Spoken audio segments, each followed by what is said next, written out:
محترم سامعین، ہم نے یہاں تک سماعت کیا تھا کہ حضرت امام حمام امام حسین رضی اللہ تعالی عنہ کو یزیدی لشکریوں نے تیروں کی بوچھار، نیزوں کی برسات اور تلواروں کی ضرب سے شہید کر دیا۔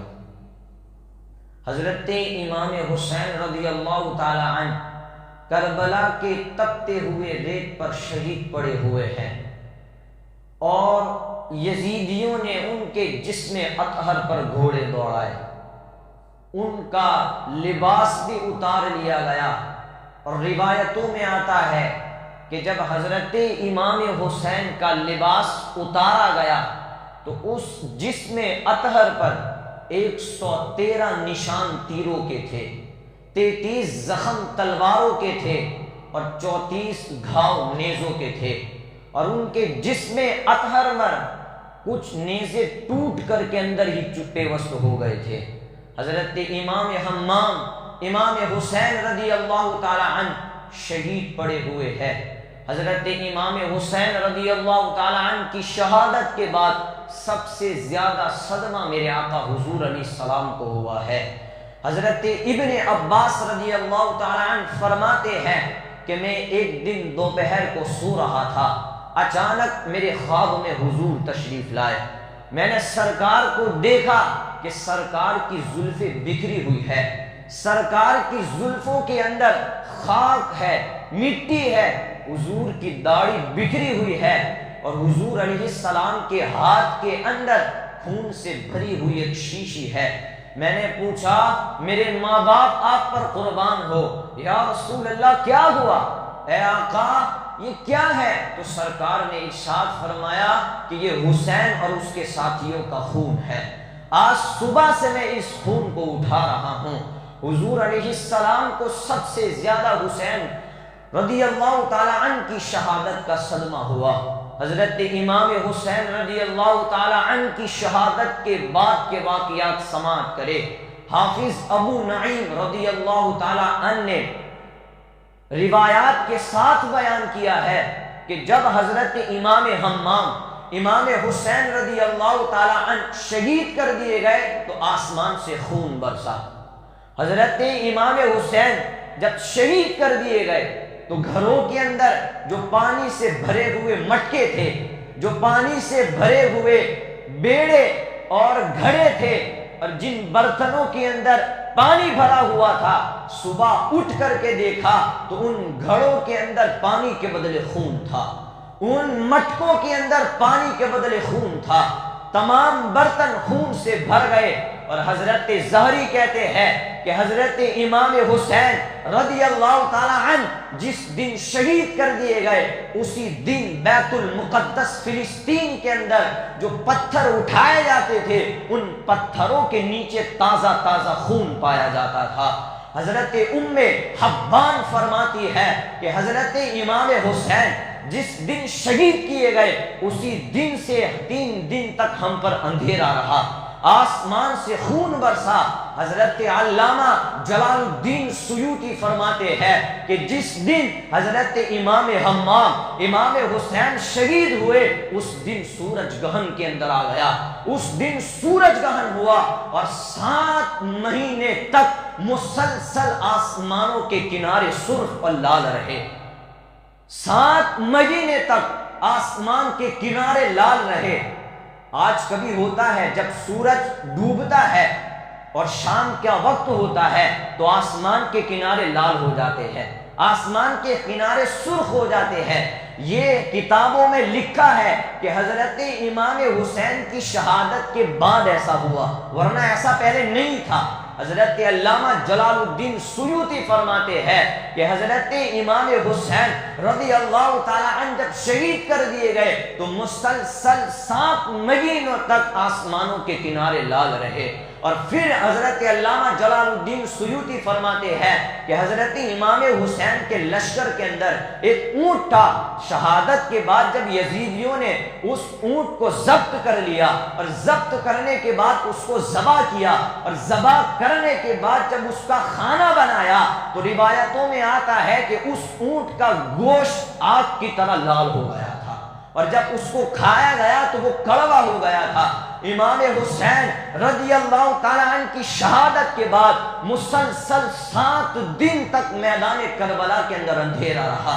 حضرت امام حسین رضی اللہ تعالیٰ عنہ کی شہادت کے بعد دھوپ کی روشنی زرد ہو گئی اور آسمان سے مسلسل ستارے ٹوٹ ٹوٹ کر کے گر رہے تھے۔ حضرت حافظ عبد النعیم نے ام سلمہ کی زبان یہ روایت نقل کی ہے، شواہد النبوہ میں لکھا ہے کہ حضرت ام سلمہ فرماتی ہے کہ حضرت امام حسین کی شہادت پر میں نے جناتوں کو بھی روتا ہوا دیکھا ہے۔ یہ حضرت امام حسین کی شہادت کے بعد کے واقعات ہیں۔ حضرت امام حسین کی لاش پڑی ہوئی ہے، ابن سعد نے ان کی لاش کے اوپر گھوڑے دوڑائے اور اہل بیت کا سارا سامان لوٹ لیا۔ اس وقت خاندان رسول کے ایک ہی فرزند تھے، وہ بھی بیمار زین العابدین تھے۔ حضرت زین العابدین کو جب شمر الجوشن نے دیکھا تو شمر الجوشن کہنے لگا کہ اس کو کیوں چھوڑ دیا ہے، اس کو بھی قتل کر دو۔ تو اس کے سپاہی ان پر حملہ ہی کرنے والے تھے کہ حمید بن مسلم کے دل میں اللہ نے رحم ڈالا۔ اس نے کہا رک جاؤ، یہ چھوٹا بچہ ہے۔ یہ اس وقت حضرت امام زین العابدین کی عمر 14 سال کی تھی۔ یہ چھوٹا بچہ ہے، یہ کمسن ہے، اس کو قتل مت کرو۔ تو ان ظالموں نے قتل نہیں کیا۔ اس کے بعد فوراً ابن سعد آیا۔ ابن سعد نے کیا کہ کوئی بھی عورتوں کے خیمے کے اندر داخل نہیں ہوگا، اور جن جن لوگوں نے مال لوٹا ہے ان کو واپس کر دو۔ لیکن ان ظالموں نے ابن سعد کی بات کو بھی نہیں مانا۔ پھر ابن سعد نے یہ حکم جاری کیا، یہ اعلان کروایا کہ امام حسین کے جتنے ساتھی ہیں، جتنے رفقا ہیں، ان تمام کے سروں کو کاٹ ڈالو اور نیزوں کی نوک پر لے چلو، اور امام حسین کے سر کو بھی نیزے پر چڑھاؤ اور اس لٹے ہوئے قافلے کو کوفے کی طرف ابن زیاد کے دربار میں روانہ کرو۔ یہ ابن سعد نے حکم دیا۔ اس دن ابن سعد وہیں ٹھہرا رہا، اور یہ اتنا بدبخت ہے، اتنا ظالم ہے کہ ابن سعد یہ صحابی رسول کا بیٹا ہے، حضرت سعد بن ابی وقاص رضی اللہ تعالی عنہ کا بیٹا ہے۔ ابن سعد نے اس دن امام حسین رضی اللہ تعالی عنہ کے ساتھیوں کو وہیں پڑے رہنے دیا، اور اس کے لشکر کے جو سپاہی قتل ہوئے تھے ان تمام قتل والے لوگوں کو جمع کیا اور اس پر نماز جنازہ پڑھی۔ یہ کتنا بدبخت ہے، اس نے اپنے لشکریوں کو جمع کیا جو قتل ہو چکے تھے اور اس پر نماز جنازہ پڑھی، اور امام حسین اور ان کے ساتھیوں کو ایسے ہی پڑا رہنے دیا۔ یہ کتنا بدبخت ہے، یہ دیکھیں کتنی نامحرومی کی بات ہے۔ اسی لیے جب بھی ہم دعا کریں تو دعاؤں کے اندر اللہ سے ضرور اللہ کی توفیق مانگا کرے، اس لیے کہ اللہ کی توفیق بہت بڑی چیز ہے۔ اللہ جس کو توفیق دیتا ہے تو پھر بڑے بڑے بدکار بھی ولی ہو جاتے ہیں، اور اللہ جسے توفیق نہیں دیتا تو پھر سیدھے راستے پر چلنے والے بھی بھٹک جاتے ہیں۔ اس لیے دعاؤں کے اندر اللہ کی توفیق مانگتے رہے، اے اللہ کبھی ہم کو اپنی توفیق سے نہ محروم نہ کرے۔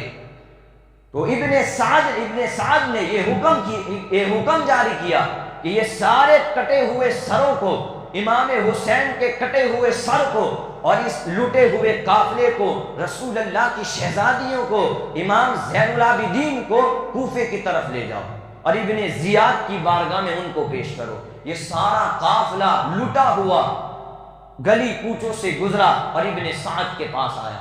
ابن سعد کا دربار بھرا ہوا تھا، امام زین العابدین بھی کھڑے ہیں، رسول اللہ کی شہزادیاں بھی با پردہ کھڑی ہوئی ہے، اس کا مجمع بھرا ہوا ہے۔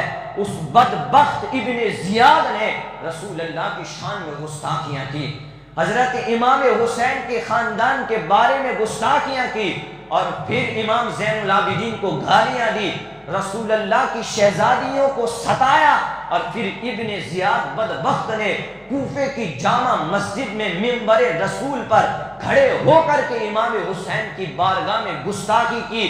اس نے کہا کہ حمد و صلات ہو اس رب کے لیے جس نے یزید بن معاویہ کو فتح نصیب کی اور کذاب ابن کذاب حسین ابن علی کو ہلاک کیا۔ معاذ اللہ، اس ابن زیاد نے کوفے کی جامع مسجد کے منبر پر کھڑے ہو کر کے یہ اعلان کیا۔ تو اس مجمع کے اندر ایک محب اہل بیت حضرت عبداللہ ابن عفیف رضی اللہ تعالی عنہ تھے، جو دونوں آنکھوں سے اندھے تھے، دونوں آنکھوں سے نابینا تھے۔ جب انہوں نے ابن زیاد کی یہ گفتگو سنی تو تڑپتے ہوئے کھڑے ہوئے، ان کا جسم کانپ رہا تھا۔ انہوں نے ابن زیاد کو للکارتے ہوئے کہا، او ظالم، او بدبخت، تو خبیث ہے، تو نالائق ہے، اور میرا حسین سچا ہے، میرے حسین کا بابا سچا ہے، میرے حسین کا نانا سچا ہے، تو کذاب ابن کذاب ہے، تو جھوٹا ہے۔ جب انہوں نے یہ بات کہی تو ابن زیاد غصے سے بھڑک اٹھا۔ اس نے کھڑے ہو کر کے کہا کہ ان کو بیچ بازار میں لے جاؤ اور قتل کرو، ان کو بیچ بازار میں لے جاؤ اور ان کی کھوپڑی کو اڑا دو۔ تو حضرت عبداللہ ابن عفیف شوق شہادت کے اندر مچلتے ہوئے اٹھے، خود بازار کی طرف گئے اور چمکتی ہوئی تلوار کا مسکراتے ہوئے خیر مقدم کیا۔ حوض کوثر پر شہیدوں کی تعداد میں ایک عدد کا اور اضافہ ہوا۔ پھر ابن زیاد نے یہ حکم جاری کیا کہ یہ سب سروں کو، امام حسین کے سر کو اور یہ لٹے ہوئے قافلے کو دمشق میں یزید کی بارگاہ میں پیش کرو۔ اس نے یہ حکم دیا اور پھر اس بدبخت نے حضرت امام زین العابدین کے ہاتھ اور ان کے پیروں کے اندر بیڑیاں باندھی اور اونٹوں کی ننگی پشت پر ان کو بٹھایا اور اس قافلے کو روانہ کیا، اور اس نے یہ حکم دیا کہ اس کٹے ہوئے سر کو بازاروں اور کوچوں اور گلیوں سے گزارنا، تاکہ لوگوں کو پتہ چلے کہ یزید کی مخالفت کرنے والوں کا انجام کیا ہوتا ہے۔ وہ سارا قافلہ نکلا، حضرت امام حسین امام حمام رضی اللہ تعالی عنہ کے کٹے ہوئے سر سے کرامتوں کا ظہور ہوا، کرامتوں کا صدور ہوا۔ حضرت زید بن ارقم رضی اللہ تعالی عنہ فرماتے ہیں کہ میں نے دیکھا کہ ان بدبختوں نے حضرت امام حسین کے سر کو نیزے پر چڑھایا اور کوفے کے بازاروں کے اندر گھمایا۔ میں اس وقت اپنے گھر کے بالا خانے پر تھا، یہ منظر دیکھ رہا تھا۔ جیسے ہی امام حسین کا سر میرے سامنے سے گزرا تو میں نے دیکھا لب حسین سے قرآن کی تلاوت کی آواز آ رہی ہے۔ امام حسین کے کٹے ہوئے سر سے بھی قرآن کے نغموں کی صدائیں آ رہی ہے۔ امام حسین کے کٹے ہوئے سر سے قرآن کے نغموں کی اور قرآن کی تلاوتوں کی صدائیں آ رہی ہے۔ یہ قافلہ گزرتے ہوئے، گلیوں سے گزرتے ہوئے، بازاروں سے گزرتے ہوئے نکلا۔ پھر جب یزیدی لشکر چلتے چلتے تھک گئے، رات ہو چکی تھی، تو انہوں نے رات کو گزارنے کے لیے گرجا گھر کے پاس قیام فرمایا۔ ایک گرجا گھر کے پاس جیسے ہی انہوں نے قیام فرمایا تو ایک پتھر پر دیکھا، ایک پتھر پر خون کی لکیروں سے ایک شعر لکھا ہوا تھا، خون کے قطروں سے ایک شعر لکھا ہوا تھا۔ اس میں لکھا تھا پتھر کے اوپر خون سے، اترجو امتا قتلت حسینا شفاعت جدہ یوم الحساب۔ اس خون پہ، اس پتھر پر یہ لکھا ہوا تھا کہ امام حسین کو شہید کرنے والے، امام حسین کو قتل کرنے والے کیا یہ امید کرتے ہیں کہ کل قیامت کے دن ان کے نانا ان کی شفاعت کریں گے؟ یہ امید کرتے ہیں کہ کل قیامت کے دن ان کے نانا ان کی شفاعت کریں گے؟ جب یہ شعر خون سے لکھا ہوا دیکھا تو وہ گھبرا گئے، وہ پریشان ہو گئے۔ انہوں نے فوراً گرجا گھر کے راہب کو بلایا، کہا یہ کس نے لکھا ہے اور یہ کب لکھا ہے؟ تو اس راہب نے بھی جواب دیا۔ اس راہب نے کہا یہ کس نے لکھا ہے وہ تو مجھے پتا نہیں ہے، لیکن میں اتنا جانتا ہوں کہ یہ شعر تمہارے نبی کے زمانے سے 500 برس پہلے کا لکھا ہوا ہے۔ تمہارے نبی کے زمانے سے 500 برس پہلے کا لکھا ہوا ہے۔ راہب نے پوچھا یہ کٹا ہوا سر کس کا ہے؟ اور یہ لٹا ہوا قافلہ کس کا ہے؟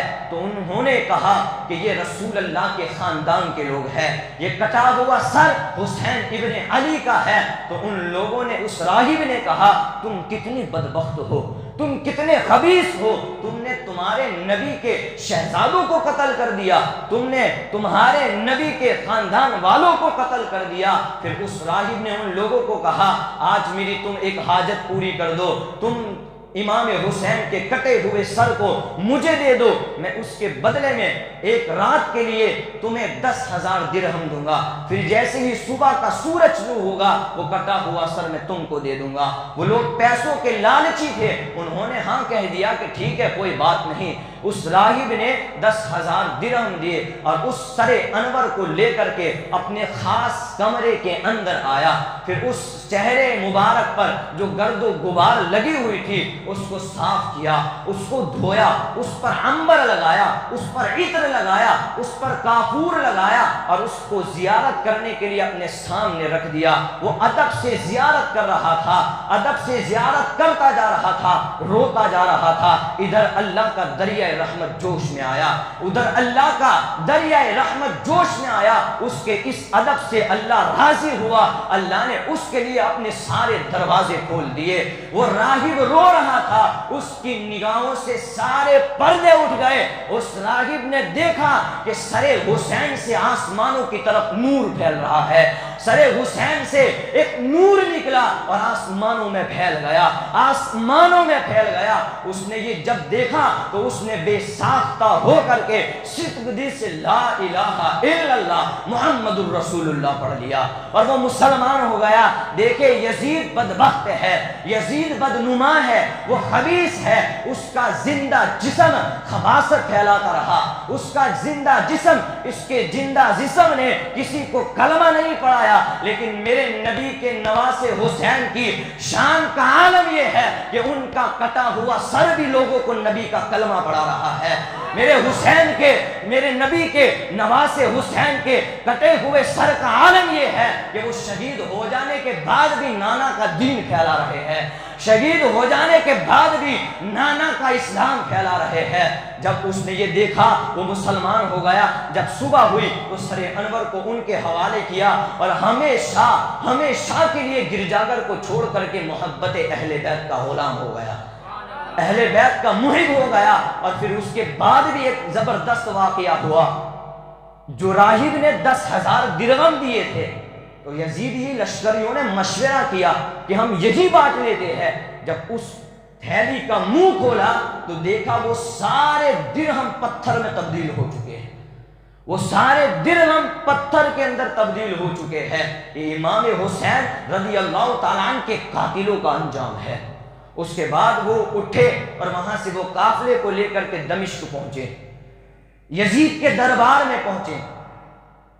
یزید نے سارے درباریوں کو بلایا، مجمع بھر گیا، شہزادے رسول بھی کھڑے ہیں، رسول اللہ کی شہزادیاں بھی کھڑی ہیں۔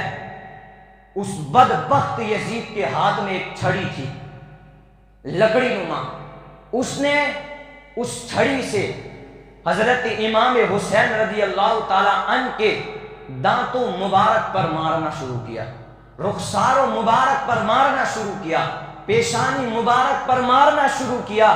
اس مجمع کے اندر ایک صحابی رسول تھے حضرت ابو برزہ اسلمی، تڑپ کر کے کھڑے ہوئے اور یزید کو للکارتے ہوئے کہا او ظالم، او بدبخت، اس لب سے اپنی چھری کو ہٹا، میں نے ان آنکھوں سے دیکھا ہے کہ ان لبوں کو رسول اللہ چوما کرتے تھے، میں نے ان آنکھوں سے دیکھا ہے کہ ان رخساروں کو نبیوں کے امام چوما کرتے تھے۔ تو یزید کہنے لگا ٹھیک ہے مجھے معاف کر دیجئے، مجھ سے غلطی ہو گئی۔ تو حضرت ابو برزہ اسلمی روتے ہوئے اٹھے اور اس کے دربار سے چلے گئے۔ حضرت امام زین العابدین ساتھ میں کھڑے ہیں۔ یزید نے کہا حضرت ہمیں معاف کر دیجئے۔ اب کچھ لوگ یہاں سے یزید کی بریت کا اعلان کرتے ہیں کہ یزید نے امام حسین کا قتل نہیں کیا، لیکن اصل میں وہ قاتل تھا، لیکن علماء نے موقوف اس بات پر موقوف فرمایا ہے، اس نے امام حسین کو قتل کروایا، لیکن اس کی رعایا اس سے پھیر نہ جائے اس لیے بہانے کرنے لگا۔ یزید نے کہا امام زین العابدین آپ کی کچھ شرطیں ہوں تو بتاؤ۔ تو امام زین العابدین نے فرمایا کہ میری 4 شرطیں ہیں۔ امام زین العابدین وہ شخص ہے جنہوں نے سارا منظر اپنی آنکھوں سے دیکھا ہے، جنہوں نے سارا کربلا کا منظر اپنی آنکھوں سے دیکھا ہے۔ اس وقت ان کی عمر 14 سال کی ہے۔ امام زین العابدین نے ان کے بعد کبھی ٹھنڈا پانی نہیں پیا۔ امام زین العابدین جب بھی ٹھنڈا پانی پینے لگتے تو کہتے مجھے سکینہ کی پیاس یاد آتی ہے۔ جب بھی امام زین العابدین پانی پینے لگتے تو کہتے مجھے علی اصغر کا تڑپنا یاد آتا ہے، مجھے حسین کی پیاس یاد آتی ہے۔ کبھی بھی انہوں نے ٹھنڈا پانی نہیں پیا۔ اس کے بعد امام زین العابدین نے کہا میری 4 شرطیں ہیں۔ پہلی شرط یہ کہ تم میرے بابا امام حسین کا سر اور سارے شہیدوں کا سر میرے حوالے کر دو تاکہ میں کربلا جا کر کے اس کی تدفین کروں۔ پھر دوسری شرط یہ رکھی کہ ہم کو سلامتی کے ساتھ مدینے پہنچا دو۔ تیسری شرط یہ رکھی کہ دمشق کی جامع مسجد میں منبر پر کھڑے ہو کر کے خطبہ دوں۔ پھر چوتھی شرط یہ رکھی کہ جو میرے بابا کے قاتل ہیں ان کو میرے حوالے کر دو۔ حضرت امام زین العابدین نے یہ شرطیں رکھی تو یزید نے 3 شرطیں پوری کی، جو قاتل تھے ان کو حوالے نہیں کیا۔ اب حضرت امام زین العابدین دمشق کی جامع مسجد میں منبر پر کھڑے ہو کر کے خطبہ دینے لگے۔ جب خطبہ ارشاد فرمایا تو سارے لوگ رونے لگے، سارے لوگ تڑپتے ہوئے رو رہے تھے۔ امام زین العابدین نے دمشق کی جامع مسجد کے منبر پر کھڑے ہو کر کے اہل بیت کے مناقب بیان کیے، اہل بیت کی فضیلت بیان کی۔ سارے لوگ زارو قطار رو رہے ہیں، یزید بھی بیٹھا ہوا ہے، آئیان سلطنت بھی بیٹھے ہوئے ہیں۔ جب یزید کو فکر لاحق ہوئی، یزید گھبرا گیا کہ یہ اگر بیان کرتے جائیں گے تو یہ لوگ میرے مخالف ہو جائیں گے، میرا گریبان پکڑیں گے۔ تو اس یزید بدبخت نے جلدی جلدی مؤذن کو اشارہ کیا کہ تم جلدی جلدی اذان دو۔ تو وہ مؤذن جب اذان دینے لگا اللہ اکبر اللہ اکبر، تو امام زین العابدین نے منبر پر کھڑے ہو کر کے کہا بے شک اس میں کوئی شک نہیں ہے کہ اللہ سب سے بڑا ہے۔ امام زین العابدین منبر پر کھڑے ہیں، جب اس نے شہادتین پڑھی اشہد ان لا الہ الا اللہ، تو امام زین العابدین نے کہا ہاں بے شک اللہ کے سوا کوئی عبادت کے لائق نہیں ہے، اور اس کی گواہی کربلا کے میدان میں ہم نے خون سے دی ہے، اس کی گواہی میدان کربلا میں ہم نے خون سے دی ہے۔ جب اشہد ان محمد رسول اللہ آیا تو امام زین العابدین نے یزید کی طرف دیکھ کر کے کہا وہ یزید دیکھ اب اذان میں تیرے نانے کا نام ہے یا میرے نانے کا نام ہے؟ وہ یزید دیکھ منبر پر تیرے نانے کا نام لیا جا رہا ہے یا میرے نانے کا نام لیا جا رہا ہے؟ اس کے بعد یزید نے حضرت نعمان بشیر جو کوفے سے معزول کر دیے گئے تھے ان کے ساتھ 30 لوگوں کو دستہ بنا کر کے امام زین العابدین اور ان کے شہزادوں اور ان کے خاندان والوں کو مدینۃ المنورہ کی طرف روانہ کیا۔ مدینۃ المنورہ میں خبر آ چکی تھی کہ حضرت امام حسین شہید کر دیے گئے۔ جیسے ہی حضرت امام زین العابدین اور یہ لٹا ہوا قافلہ اندر مدینۃ المنورہ میں داخل ہوا تو آہو فغاں مچ گئے، ماتم مچ گیا، لوگ گھروں سے چلاتے ہوئے نکلے۔ امام زین العابدین اپنے نانا حضور علیہ السلام کے روزے پر حاضر ہوئے، رو رہے ہیں، تڑپ رہے ہیں۔ حضور سے کہا نانا اپنے نواسے حسین کا سلام لیجئے، نانا اپنے نواسے حسین کا سلام لیجئے۔ اس کے بعد وہ لوگ وہی مقیم رہے۔ اس کے بعد یزیدی نے 2 مرتبہ مدینۃ المنورہ اور مکہ المکرمہ پر بھی حملے کروائے۔ واقعہ بہت طویل ہے، اتنی گنجائش نہیں کہ میں ہر ایک کو بیان کروں اور میں سارا بیان کر دوں۔ انشاءاللہ کبھی وقت ملے گا تو اس پر تبصرہ کریں گے۔ یزید نے منجنیقوں کے ذریعے 2 مرتبہ مکہ المکرمہ پر حملے کروائے۔ یہ یزید خباثت ہے، یہ یزید پلید ہے۔ امام حسین نے ہمیں یہ مشن دیا ہے، امام حسین نے ہمیں یہ پیغام دیا ہے۔ وہ یزید بدبخت ہے، یزید بدنما ہے، یزید کی فکر مٹ گئی، یزید کا مشن مٹ گیا۔ گیا لیکن میرے امام حسین کل بھی زندہ تھے، میرے امام حسین آج بھی زندہ ہے، میرے امام حسین کی فکر بھی زندہ ہے، ان کا مشن بھی زندہ ہے۔ امام حسین نے ہمیں مشن دیا۔ امام حسین کا مشن کیا ہے؟ امام حسین نے کہا کہ سب کچھ لٹ جائے، سب کچھ برداشت کر لینا، لیکن نماز چھوڑنا برداشت نہیں کرنا۔ امام حسین نے کربلا کی تپتی ہوئی ریت پر امت کو یہ درس دیا کہ سب کچھ قربان کر دینا، پیاس بھی برداشت کر لینا اور بھوک بھی برداشت کر لینا، لیکن کبھی نماز کو چھوڑنا برداشت نہیں کرنا۔ یہ امام حسین کا مشن ہے۔ امام حسین نے ہمیں یہ تعلیم دی ہے کہ ہم نماز پڑھے، ہم اللہ کی عبادت کرے۔ یہ امام حسین کا مشن ہے۔ امام حسین کے مشن کو ہم آگے بڑھائے، اور پھر امام حسین نے ہمیں ایک اور مشن بھی دیا ہے۔ امام حسین نے کہا کہ سب کچھ قربان کر دینا۔ امام حسین نے کہا اپنا گھر قربان کر دینا، اپنی بیٹیاں قربان کر دینا، اپنے شہزادے قربان کر دینا، پیاس برداشت کر لینا، بھوک برداشت کر لینا، لیکن سرکار کی ناموس پر، سرکار کی عزت پر حملے ہو تو اس کو برداشت نہ کرنا۔ تو امام حسین نے ہمیں یہ فکر دی ہے، ہمیں یہ مشن دیا ہے کہ اسلام کے خلاف جب آواز بلند ہو تو پھر سب کچھ قربان کر دینا، اپنا سر بھی قربان کرنا، اپنی جانوں کے نذرانے بھی پیش کرنا۔ یہ امام حسین نے ہمیں یہ مشن دیا ہے، ہمیں یہ فکر دی ہے۔ تو آج ہمیں ضرورت ہے کہ ہم اسلام پر مر مٹنے کے لیے جذبے بیدار کریں، ہم دین اسلام پر مر مٹنے کے لیے حوصلے بیدار کریں، ہم سرکار کی ناموس پر، سرکار کے ختم نبوت پر پہرا دینے کے لیے جذبے بیدار کریں۔ آؤ میں آپ کو جذبوں کی دنیا میں لے چلتا ہوں۔ لاہور کی سڑک ہے، ایک نوجوان کی بارات جا رہی ہے، ساتھ میں اس کی ماں بھی ہے۔